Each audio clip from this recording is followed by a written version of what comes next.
Last class, we have seen a normal form for context-free grammars, namely Chomsky normal form. And today, we are going to discuss about another normal form for context-free grammars, namely Greibach normal form. So when a context-free grammar is said to be in Greibach normal form or GNF, it's when all its productions are of the form capital A going to small a followed by a string of non-terminals, or of the form capital A going to small b. That is, a context-free grammar to be in Greibach normal form, the RHS of any production in it must be either a terminal simple alone, or it is a terminal simple followed by a string of non-terminals. These are the only two forms that is allowed in Greibach normal form. Though it looks like it's a very restricted kind of structure, it's not so, and that is why it's called a normal form. In the sense that every context-free grammar G can be converted into a grammar G prime in GNF, Greibach normal form, such that the language of G prime is exactly the language of G, except for the null string. And a similar argument that we discussed for Chomsky normal form can also be used here to establish that grammar in Greibach normal form cannot generate the null string. So the structure is simple. For every production, the RHS is either a terminal simple or a terminal simple followed by a string of non-terminal. So it is very clear what is the first terminal simple is from a production. Now before we discuss the algorithm, we can try to see example context-free grammars in GNF. Here is an example grammar given with the three productions 1, 2 and 3. Not that all the three productions are for the same non-terminal capital S. And these productions can also be written as this, shorthand notation for this.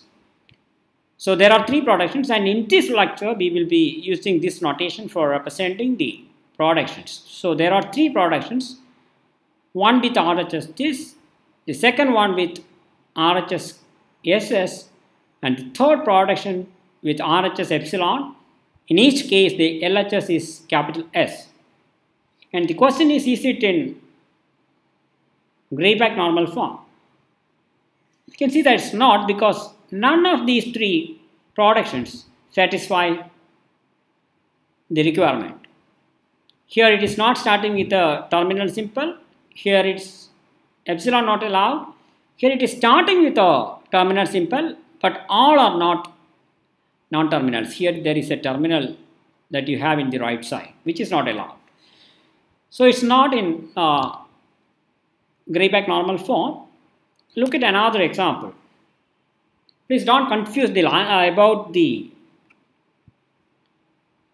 language represented. Just observe that this is in GNF. You can see that in all the productions, it's either just a terminal simple like this, or in every other case a terminal simple followed by a string of non-terminals. That is true for all the other cases. So here the answer is yes. And in fact, you can verify that these two grammars are equivalent, in the sense that the language of G prime is language of G except for the null string. And here there are 18 productions, and here only 3 productions. And how to obtain G prime from G?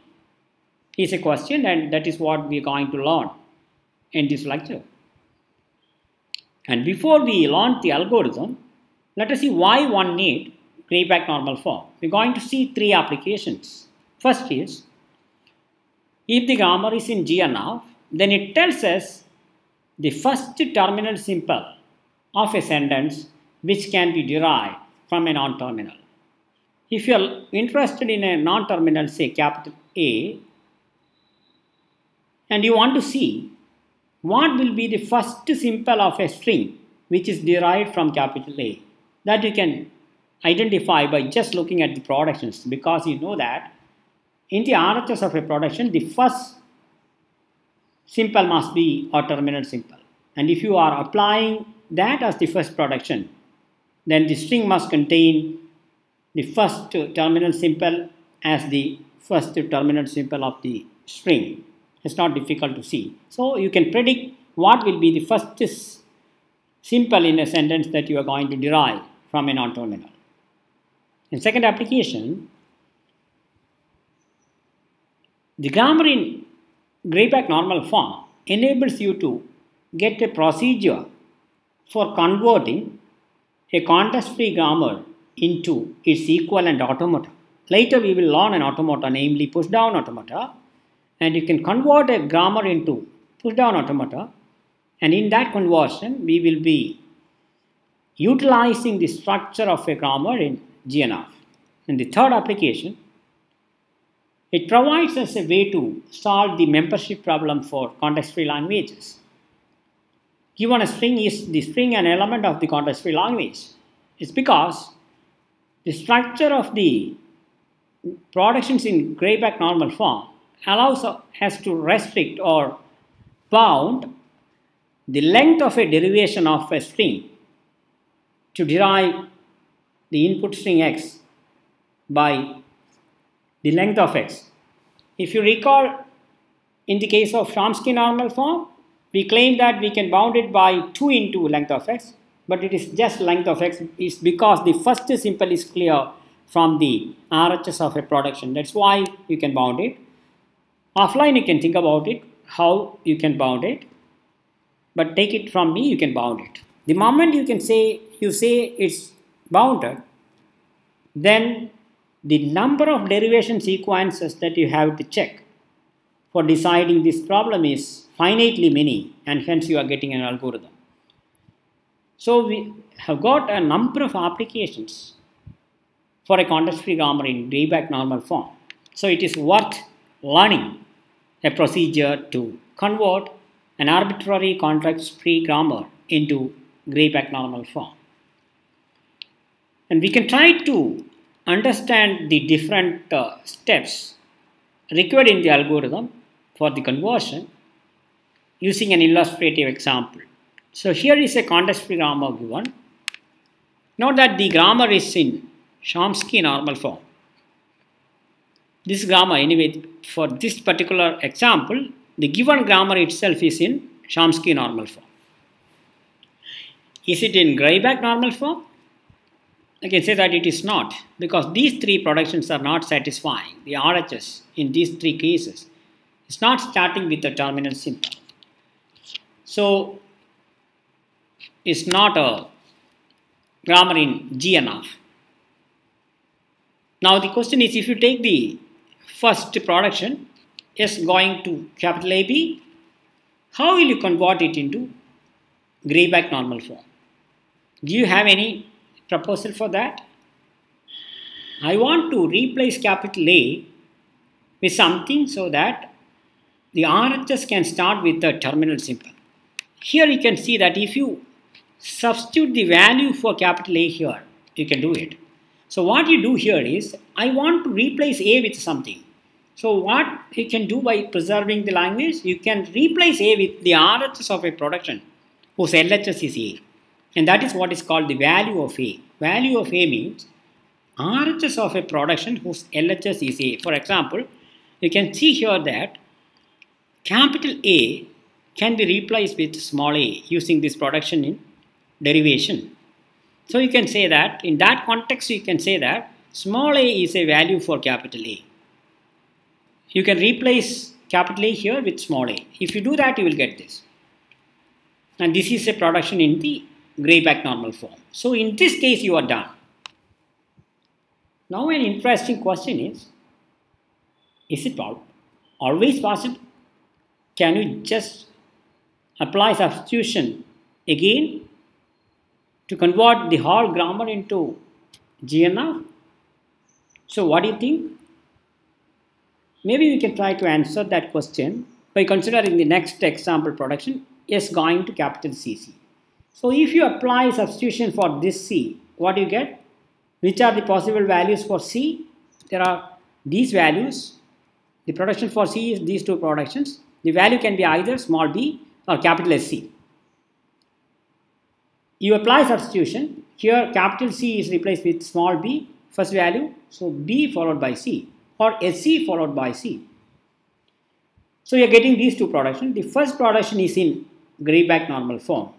What about the second production? That is capital S going to SCC. This forms a recursive definition of production, meaning capital S is defined in terms of itself. This is a recursive definition, which complicates substitution, because if you keep on doing substitution, you are in a kind of infinite loop.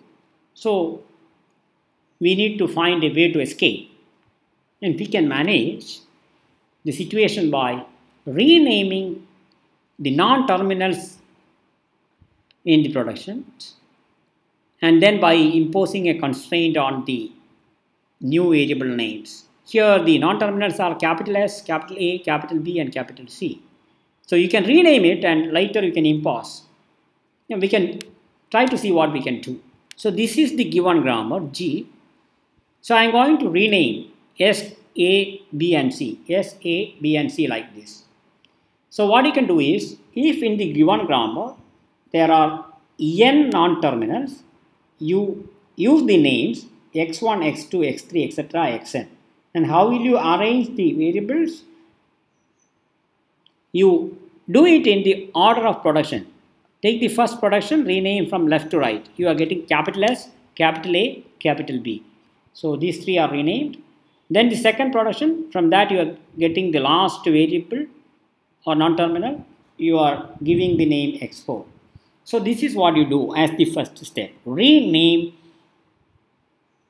the non-terminals.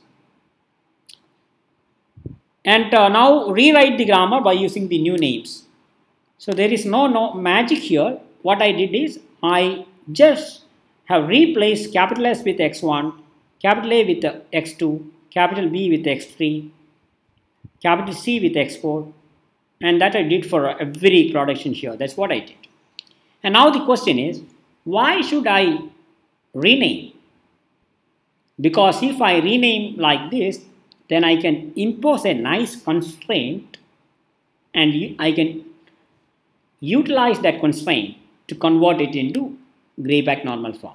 And here is the constraint that I am going to impose. You can see that now every production is of the form. In the left side you have an xi, in the right side you have an xj followed by a string of variables. And for every production of this kind, you have to make sure that I is less than j. That is, the index of the variable in the LHS is less than the index of the first variable in the RHS. For example, here 1 is less than 2, okay. Here 1 is less than 4, okay. But this production 4, which is not less than 1, that is a problem. And in such a case, what you do is you use substitution for x1. That's what you do. If I is not less than j, use substitution. Now, this is the grammar that you have, and you can see that this is a problematic production. Because why is it problematic? Because it is not satisfying the constraint. Why? Because 4 is not less than 1. So what you are asked to do? Use substitution, and this is a problematic production. x4 going to x1, x4 is the problematic production. You substitute the value for x1. Which are the value for x1? There are two values. These are the two values. So if I substitute the first value for x1, I will get this x2, x3, x4. If I substitute the second value x4, x4 here, I will get x4, x4, x4. So I am getting these two productions. Now look at the first production here. Now maybe I can again go for substitution because 4 is not less than 2. You substitute the value of for x2, which is a, I will get a followed by x3, x4. Now this is in Greibach normal form. I am done for the first production. But the second production, which is x4 going to x4, x4, x4, is problematic. And this is what is called left recursion, where it's a recursive definition where the LHS variable appears as the first variable in the RHS, the leftmost variable in the RHS. This is what is called left recursion. And to proceed further, we need to remove left recursion. So it is time for us to learn a procedure to remove left recursion. And G1 is the grammar that we obtained from G by renaming, and G2 is the grammar that we obtained by substituting the value of x1 here. And now we ended up in this situation where we have a left recursion. We need to devise a procedure for removing left recursion in a grammar. We can try to devise a procedure using an example. Consider these two productions for A. A can be replaced with either B beta or A gamma. So, what is the problem here? Here is the problematic production. A is going to A gamma. So, this is a left recursion. Now, the question is, how can we remove this?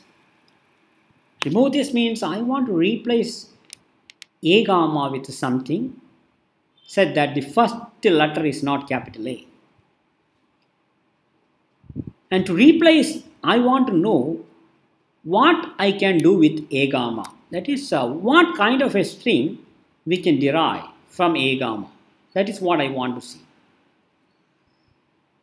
In A gamma, you see by applying the productions for A, which all strings you can derive.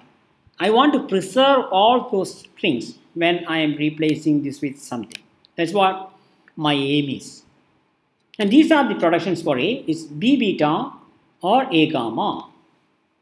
Now I want to see from A gamma what all strings I can derive.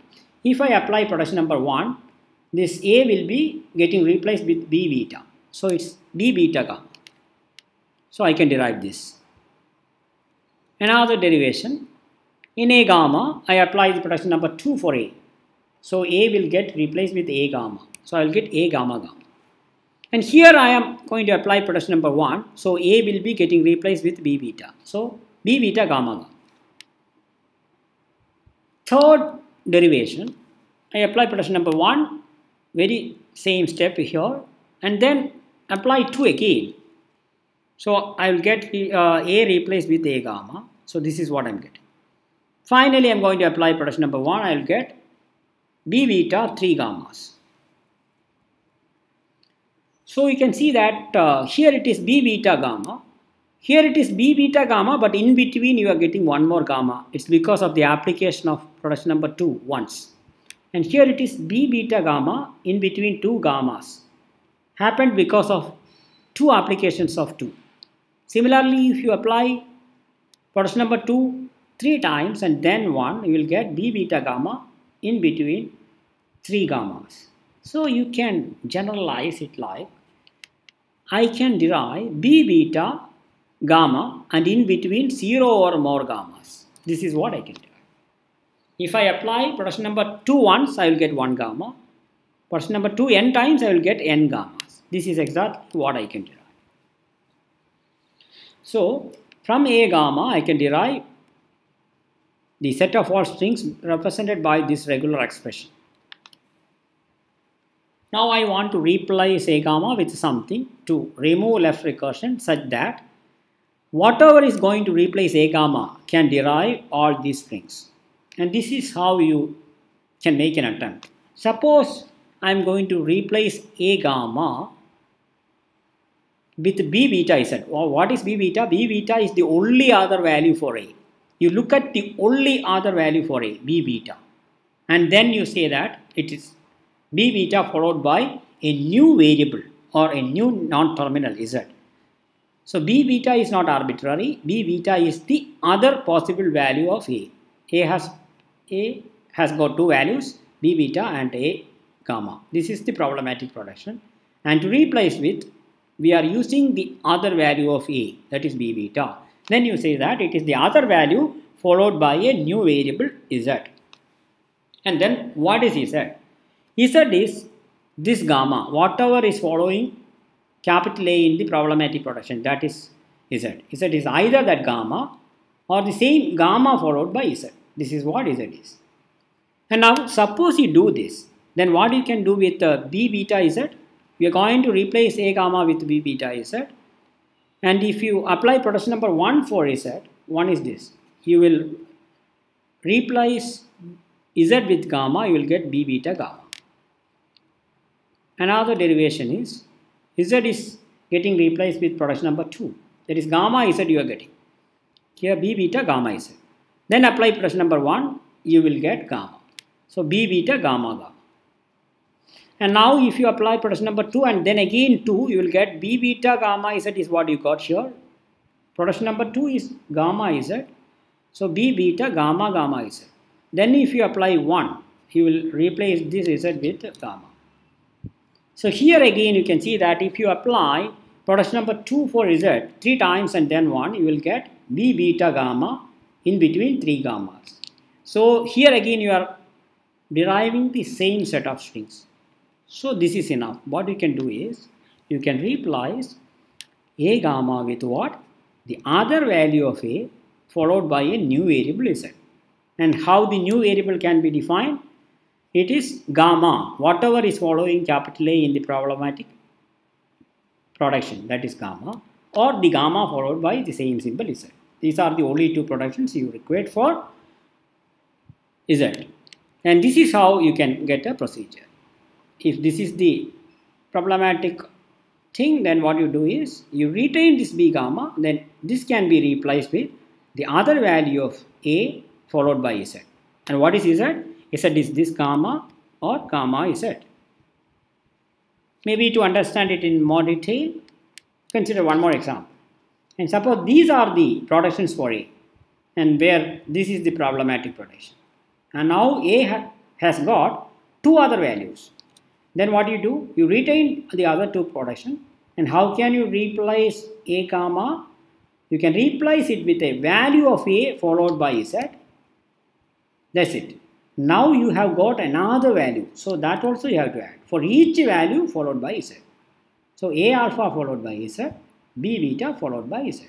And what is Z? Z is same. Gamma or gamma followed by Z. And hope you followed it. Otherwise, watch it again and see what's going on. And this is the procedure that we obtained to remove last recursion. And this was the grammar given to us. And we applied renaming to get this grammar G1. And then we applied substitution first to get this grammar by substituting the value of x1. These values, you are getting these two productions. And here maybe you can apply substitution for replacing x2 with A. You will get this production. So from the renamed productions G1, we obtained G2 by sequence of substitutions. And now you ended up in a left recursion. So what you do? You just apply the procedure that we devised to remove left recursion. So minus left recursion is giving you this. We can verify how we obtained this. Please don't confuse. See what we did. This is the rule for removing left recursion. And here is the left recursion. Here you identify what is A and what is gamma. And what is A? A is x4. Okay. In place of A, you have x4. And what is gamma? Whatever this A is followed is gamma. So x4 is gamma. So what is your rule? Your rule says what you have to, you retain the other part in the production. That is, you have to retain all these productions. That's what I did. Okay. And now this is the problematic production. What you have to do? What you have to do is the other value of A followed by Z. What is the other value? B followed by Z. But instead of the name Z, I am using XY. That is the only difference. Rather than Z, and to cope with these names, I am using XY. That's the only change. Okay, this is the first value of A followed by Z. The first value of A followed by Z. Now, what is this? The second value of A followed by Z. Second value is A x3 x4 followed by Z is xy. And you can see that this is exactly this. So what I did is I applied this step. There is no magic. Just apply the procedure. Now it remains us to verify that the production standard for Z is correct. What is Z here? XY. And what is gamma? Gamma here is x4 x4 is either gamma or gamma, which is x4 x4 followed by xy. And this is exactly this. So these are the only two changes when compared to this grammar, only these two lines, and which are obtained by applying the procedure to remove left recursion. So this is what we obtained. Renaming is giving us G1, then a sequence of substitutions is giving us G2, then removing left recursion is giving us G3. So look at G3. Now what I am going to do is, I am going to substitute the value of x2 here. What is the value of x2? Only one value, small a. That's the only thing I am going to do. So this x2 will be replaced with a. Ax3 is what I am getting. That is the only change. Substituting the value of x2, I am getting G4. Now reproduce G4. This is exactly what we obtained here. And now I am going to substitute the value of x4 here. X4 has got 4 values. I am going to substitute it here. So x4 when replaced with b is giving me bx4. x4 when replaced with this value is giving me this. x4 replaced with this value is giving me this. x4 replaced with the fourth value is giving me this. Here again no magic. Just blindly apply the substitution. You will get this. This is G5. So here is G5, and now you can see that all productions except for XY is in GNF already. So now I am going to apply substitution for the value of X4 in these two productions. First I will apply in this production and then in this production. So here I am going to apply substitution for X4. Replacing X4 here with this value is giving me this. Here replacing X4 with this value is giving me this. Replacing here with this value, so it is bxy is coming in place. You will get bxy x4 is this. Then finally replacing ax3 x4 xy in place of x4 will give you this. So that is this step, and it remains us to substitute the value for x4. Here in this production I will get 1, 2, 3, 4 more productions here. So what I am doing is getting x4 replaced with each one of these. I'll get 4 more productions and I'm done. So this was a very simple but illustrative example to discuss all the steps that you need in your algorithm for converting a grammar into Gray-Beck normal form. We can try to recollect what we did. If you recall, we started with a grammar which is already in Chomsky normal form. But in general, that may not be true. So what you do, first you apply the procedure that we learned in the previous class for obtaining a grammar in Chomsky normal form. For that, you know that the first step is removing unit productions and epsilon productions. This is from the previous lecture. Then after that, you convert it into Chomsky normal form. So the first and second steps are what we discussed in the previous lecture. And today's lecture started with the next step. What we did initially, we have renamed using indexed variables. After renaming, we imposed a constraint that in all the productions of this form, we wanted to have I less than j. If that is not the case, apply substitutions, except for left recursion. You may end up in left recursion. In that case, the next step is you apply procedure to remove left recursions if any. And if you do that, there is a chance of introducing unit productions. You think about it offline, for what kind of a less recursive production unit productions are getting introduced. That I am giving you as an exercise. And if you are introducing unit productions, then remove it by applying the procedure that we learned in the previous class. And now all the hard work is done, and the only remaining operations is a sequence of substitutions that you can apply to get your grammar in Grayback normal form. And that's exactly what we did. And now for you to understand what this algorithm is and how is it working, I'm giving you a practice question as assignment. So given you this grammar, you apply the algorithm to convert it into Grayback normal form. So today we have seen a procedure for converting an arbitrary context-free grammar into Grayback normal form. Thank you.